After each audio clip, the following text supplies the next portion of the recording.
Welcome to episode number 13 of the 99% Local Podcast. There are only 2 episodes left for the season after today's episode, and they're going to be awesome. If you haven't yet, please leave a review, preferably 5 stars, in iTunes. You can also reach me at 99percentlocalpod@gmail.com and hop on the website at 99percentlocalpod.com. You can also navigate to contribute while you are there on the website and purchase a shirt, a sticker, or donate money to help support this podcast. Well, it's obvious I talk way too much during these intros, so let's get right to this week's show. My guest this week is going to leave you hungry and thirsty all at the same time. Dan Burkard, along with his girlfriend Michelle, are bringing all of the great food and drink finds in the Nashville area, fun photos from their travels, and even some best recipes from their home kitchen. While Dan says that Michelle is the brains behind their Experience Wicked and Wicked Tasty concepts, Dan actually left his job in corporate America to work on Wicked Tasty full-time. We talk a little bit about this in the episode and what it really takes to quit a job and grow a new adventure from the ground up. They started this company with the goal of to not only helping their followers find great food, but also giving back to the community. Dan and Michelle started Wicked Tasty as an Instagram account earlier this year and have already grown to over 4,000 followers. I'm just warning you, if you head to their Instagram account, you may spend quite a bit of time there looking through all the burgers, desserts, and restaurants that they feature. Their account is at Wicked Tasty. Besides Instagram, Dan also hosts a podcast, much like this one, that focuses on the entrepreneurs and business owners of the Nashville food and beverage industry. So when life throws you burgers, you eat, or build a company out of it. I'll let our conversation tell the rest of the story of Wicked Tasty. So here's my conversation with Dan Burkard from Wicked Tasty. Well, why don't you go ahead and introduce yourself, Dan? Yeah, so my name's Dan Burkard, and I am one of the 2 faces of Wicked Tasty. I'm new to Nashville, Tennessee. My girlfriend, Michelle Corelli, is the other face of Wicked Tasty. And what Wicked Tasty is, it's we kind of change up what we call ourselves on a weekly basis, but we're calling ourselves right now sort of a food media company, really focused on the Nashville food scene, and more than that, really focused on local businesses within the Nashville food scene. So we do that through our Instagram page at Wicked Tasty, our website, eatwickedtasty.com, and our podcast, the Wicked Tasty Podcast. Yeah, and we'll chat more about those here in a little bit. But so if I read correctly, you launched this thing officially in June of this year as just an Instagram account, correct? Yeah, that's correct. So we launched it on June 1st of this year. So at the time of recording this, it's been up for close to 5 months now, and it was as an Instagram page. So just a little more background on myself. When Michelle and I moved down here to Nashville in May, I left my job in the corporate world. I've been doing sales for a data company, selling specifically within the banking industry, and there was a lot of travel. It was a high-stress job, and I just was really looking to kind of take a step back from that, and the move down to Nashville gave me that opportunity. And I've always had a dream of being an entrepreneur, and I still don't call myself an entrepreneur, especially since I interview real entrepreneurs on my show. And I think I need to sell something before I call myself an entrepreneur. But we wanted to move down here, and we heard a lot of things about people starting Instagram pages and becoming like an influencer and getting paid to do that. So we're like, hey, why don't we start this page? And we're going to be eating out a lot in Nashville. One of the things we loved about Nashville when we used to visit before we moved here was the food scene. And we said, why don't we just start posting pictures of the stuff we're eating and see where it takes us? And it sort of caught traction. And we morphed it into a website where we cover the Nashville food scene through spotlight posts on local eateries, restaurants, entrepreneurs, and now our podcast as well, which is an interview style show where we speak with the entrepreneurs that are making it happen here in Nashville, Tennessee within the food and drink industry. Yeah, so let's step back. You said, I believe you didn't say this, but I read this online. So you moved from Connecticut? Mm-hmm. So, okay. So what actually brought you down to the Nashville area?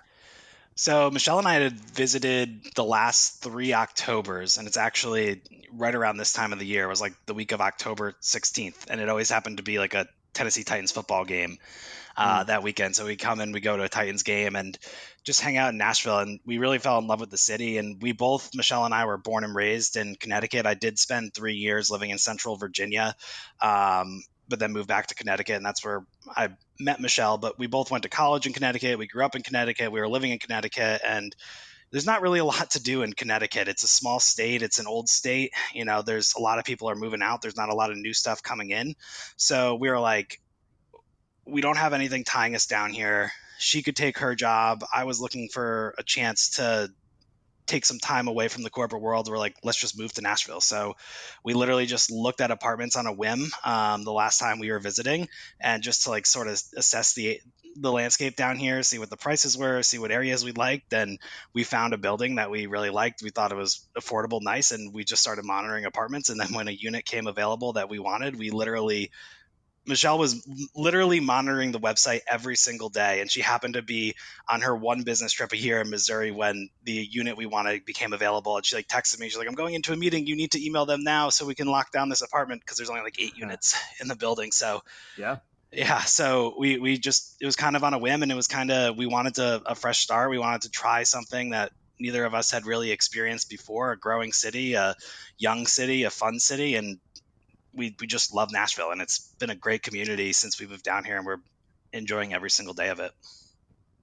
Yeah, so more about, I was talking to some people and telling them I was going to interview you and what you're doing, and they're like, "What? He left his job to do this?" But it's so that's really interesting. I mean, did you know this is what you wanted to do?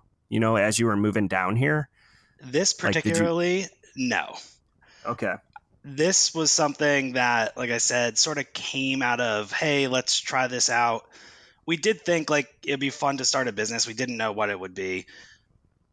And it just sort of, we sort of started to do it, and we were like, this is fun, let's do it. And my whole goal is to not go back to the corporate world. I mean, to be totally honest, we haven't made a single penny from what we're doing yet. We've gotten some free meals, which is awesome, and we've met yeah, some really fabulous people. And we do have some stuff in the works. We could talk about that a little later on for how we plan to monetize this. But yep. it's been fun to just immerse ourselves in the city and try something, try to build something, and it's been fun meeting the people we've met and along the way. Yeah. So are you mainly, doing this within the city of Nashville, or are you branching out into, some of the suburbs as well? Yeah, that's a good question. We've had people. I've had people from Brentwood and Bellevue and these other areas be like, hey, like, Franklin, be like, hey, like, come down here. You should check out. There's plenty of restaurants down here. I'd love for you guys to like post about some of them, get your thoughts on them. But we've really stuck to Nashville. We're not opposed to it. It's just there's so much here in the city Yeah. Yeah. that it's like we live in the Gulch, and even in the Gulch, I don't think we've eaten at every place here. So yeah, there's Yeah. so much to eat locally that we're trying to work our way through the city and then start branching out from there. Well, awesome. So you said you started this company with the goal, to not only help your followers find great food, but also give back to the community. Can you kind of talk about that? Yeah, so we've done a few different things along the way. So as we were getting started, we were actually donating to Second Harvest Food Bank for every follower who followed us, and we did that up through 1,000 followers, and we were donating a meal per follower. We want to try to partner with some restaurants to do kind of a big thing when we hit 10,000. That's still a ways away, but yeah, that's been one way that we've been getting involved with the community. We've gone to a couple events as well with People Loving Nashville, which is a great nonprofit down here that serves meals to the hungry um, in downtown Nashville every Monday night. And we'd love to get more involved in that as well. But really, we also want to help the entrepreneurs and give the entrepreneurs of Nashville an opportunity to showcase their business and showcase what they can do, because it's such a competitive landscape down here, and there's a lot of big companies moving in with millions of dollars of resources behind these restaurant concepts, moving them down here. And able to make a big splash, but there's also so many local businesses who just want to do it because they don't see it as a moneymaker, but they see it as, it's their passion. It's something that they love to do. And what we want to do with Wicked Tasty is give them a platform to showcase their business, showcase their passions, showcase their skills, and, help them grow as a result of that. So you have the Instagram account, and just over, what's it been, 4 months now, you have over I'm just looking now, you have over 3,500 followers now. So that's awesome. And I know, you have a blog, the Wicked Tasty blog, which I actually took a couple hours going down a rabbit hole, just looking into all the cool articles, and you spotlight some of the businesses and things as well. One thing I thought was really cool is I think it's each week you share some newsworthy articles, blogs, videos that aren't necessarily published by you, but published in other, medias about Nashville's food and drink scene. You also have your podcast, which we kind of talked about at the beginning. You're doing interviews with the Nashville food and drink entrepreneurs. You're putting that out weekly.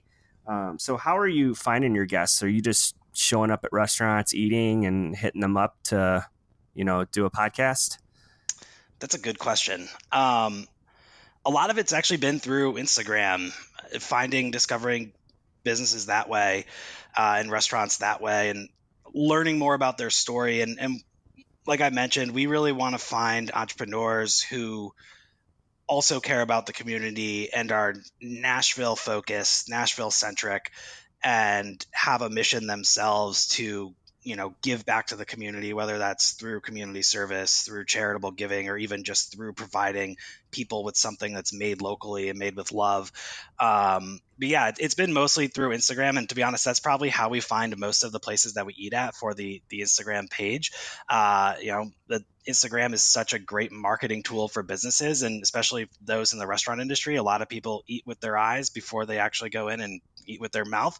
So it just gives businesses such a great platform to showcase their skills and showcase what they're about.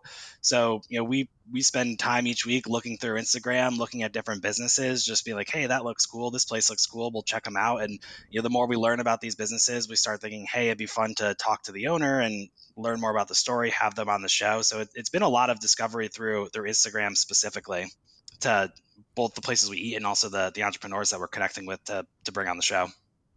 Yeah, awesome. So it looks like you've maybe have a dozen or so episodes you've done so far. I know halfway through there, it looks like you recorded an episode which was kind of, a reflection on, talking with some of these entrepreneurs. So what would you say would be, some of the key things you learned from being an entrepreneur yourself, from just talking with those guests? Yeah. The biggest takeaway that I've had, and it's been a common thread with every single person that I've spoken to on the show, is that they are doing it because they love it. And they got into their business because they love it. Yeah, some of them are making money and, have built it into successful businesses. Some of them are just starting out and are at the earlier stages of that journey. But every single person that I've spoken to, they have such a passion for what they're doing. And if you don't love what you're doing, if you're just going into a business to make a buck, to make some money, I haven't met anyone that's done that, but I just don't think that that's going to keep you driving. And, that's really how I burned out of the corporate world. Is I just I was making money, but it wasn't fulfilling me. It wasn't something that I felt like was fulfilling something inside of me. I had a passion to do something bigger, to do something that served others, that helped others, not just help myself. And all of these entrepreneurs I've spoken to, they're doing it because they love what they're doing. They didn't do it because they saw an opportunity to make money. They're just doing it because they love it. And that's the biggest piece of advice I'd have for anyone that goes into any business, is do it because you love it. The other piece of advice I'd have, and this is something I'm, personally, just from my experience with the short time with Wicked Tasty, is to make sure to have fun with it.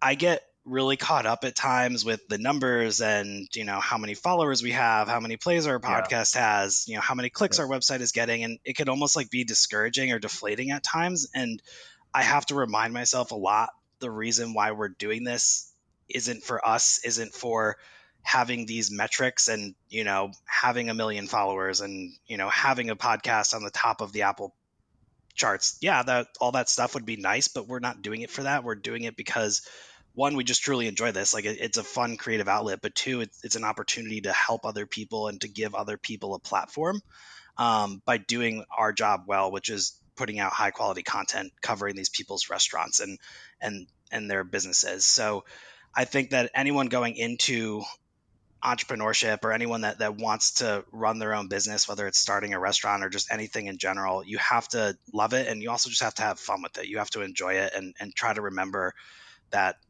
you know it's gonna suck at times, but just put a smile on your face, and just look back, and be happy. Be happy with Yeah. the opportunities.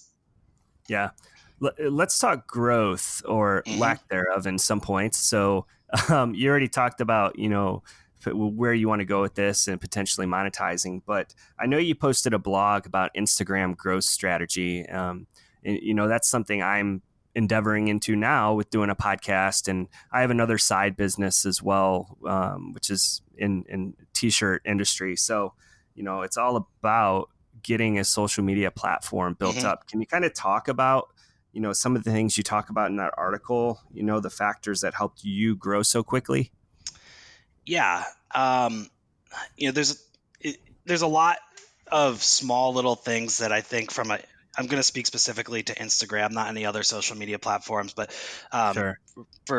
and I refer to social media, I'm referring to Instagram. So, there's a lot of small little things on social media and Instagram specifically that really can either help elevate your brand or get people to just look at your page and move on with their day and make no impression on them. And it really, I think, starts with just having a catchy name, having a nice little logo or icon profile picture, making sure that your bio is clear and concise. Like, there's a lot of people out there who I see, like, their email is listed in their bio on their Instagram page. Instagram actually gives you a little button that you can put your email on there, so they can just click that and it brings them right to their mail app and they can shoot you an email. So, your Instagram page is almost like your digital storefront to show people, hey, come on in, take a look at my content, follow me, connect with me.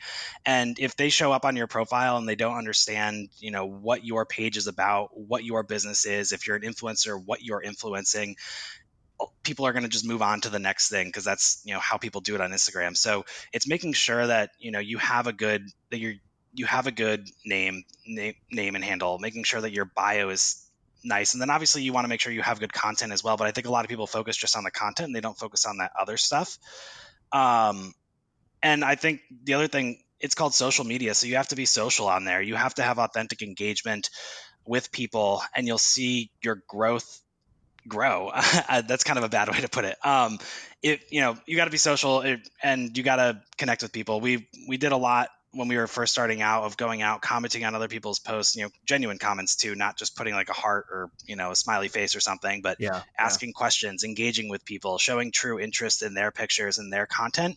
And we saw so much return, from doing that, in getting new followers and building a local, kind of almost like a little community. Like, there's plenty of followers who we started interacting with when we launched our account in June, who were like some of our first followers, that we still talk with, through Instagram on a weekly basis, where they'll react to our story and ask us how we enjoyed a particular place, or, comment back on one of their stories or one of their posts. So it's really about, the more you can authentically engage with people, the more you can build a community on social media, and actually do it through an authentic way that isn't just posting a smile or a heart emoji.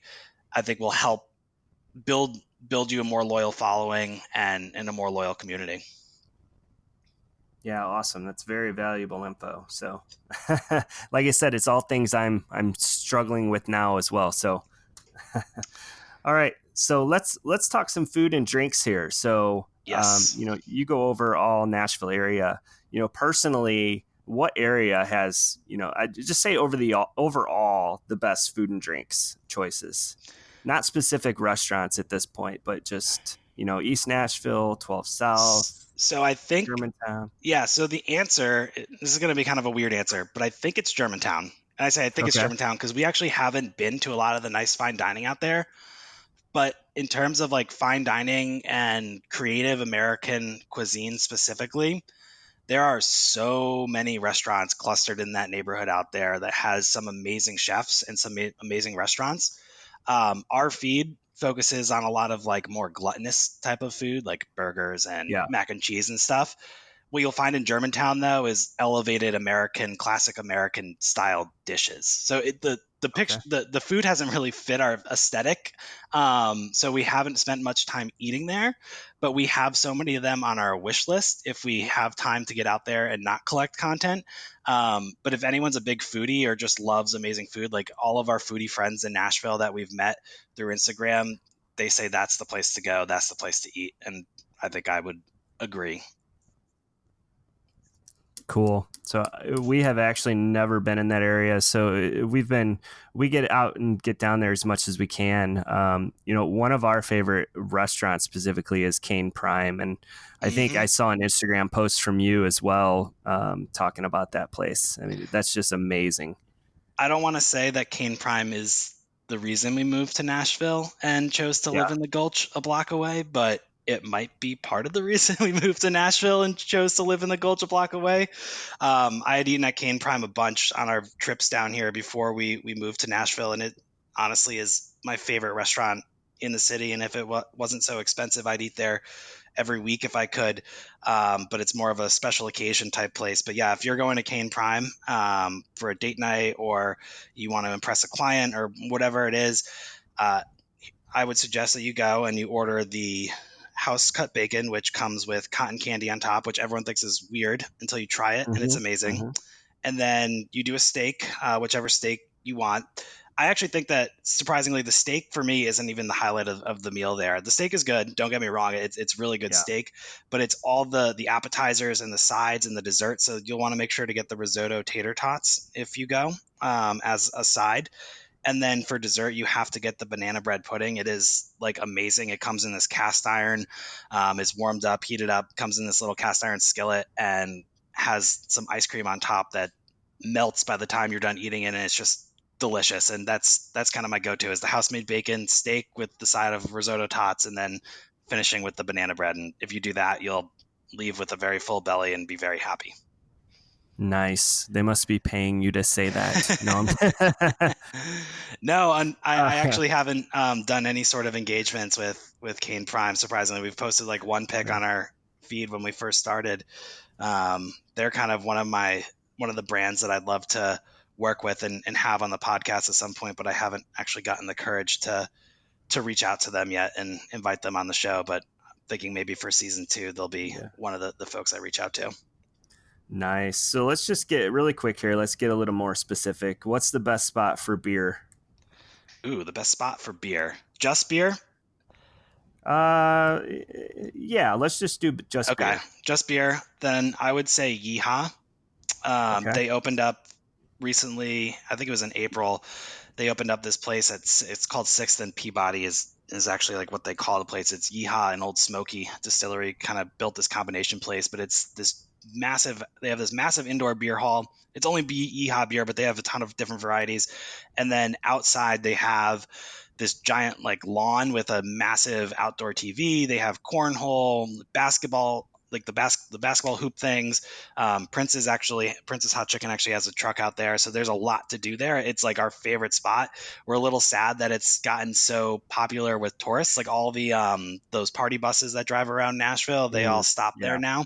When we first moved here, we used to walk to Yeehaw, and it would be nice and quiet and just beautiful outdoor space. Now it's turned into a little bit of a Nashville like Broadway extension, if you will. But it's an awesome place, and it's a really fun place to spend an afternoon. Yeah, the bachelorette parties ruined it. Hmm. I don't want to say they All right. ruined it. They changed the atmosphere though. Sure. All right, man. Best pizza. Best pizza. I would have to say that would be 5 Points Pizza. Well, okay. So I you're gonna hate me, but because I can't answer any of Uh, these questions straight up. But yeah. Joey's is the best pizza I've had in Nashville. they're a classic New York style pizza place. And if you just go in and sit there, eat your slice there, and just see them work. It's insane. Like, they're all screaming at each other. It's out of love. It's a family place that's out of love, but like they're moving like a million miles an hour, but they're only open weekdays from 11 to 3, I think. So it's so hard to get there. So that's why I'm going to say 5 points for most of the people listening, because 5 points is open all the time. They're also really good New York style pizza, and one of our favorites. All right. What about best coffee? Best coffee. That one's tough because I used to be a big coffee drinker. Now I just drink coffee at home. And try to save a little money with the budget, but Frothy Monkey, I'll say Frothy Monkey is a really nice coffee shop. They obviously have a nice food menu as well, but they have some just good classic, a nice classic cappuccino and other classic coffee staples. Awesome. And just on a side note, if you do ever make it down to Spring Hill, there's an amazing place called Legacy Coffee. Yep. I actually had Joshua on my episode. I just listened to that episode today. Yeah. Yeah. He's got a really cool story and he's a really good guy. So yeah, that was an awesome story. Started out building a little tiny home trailer. Yeah. I definitely want to get down there and check him out.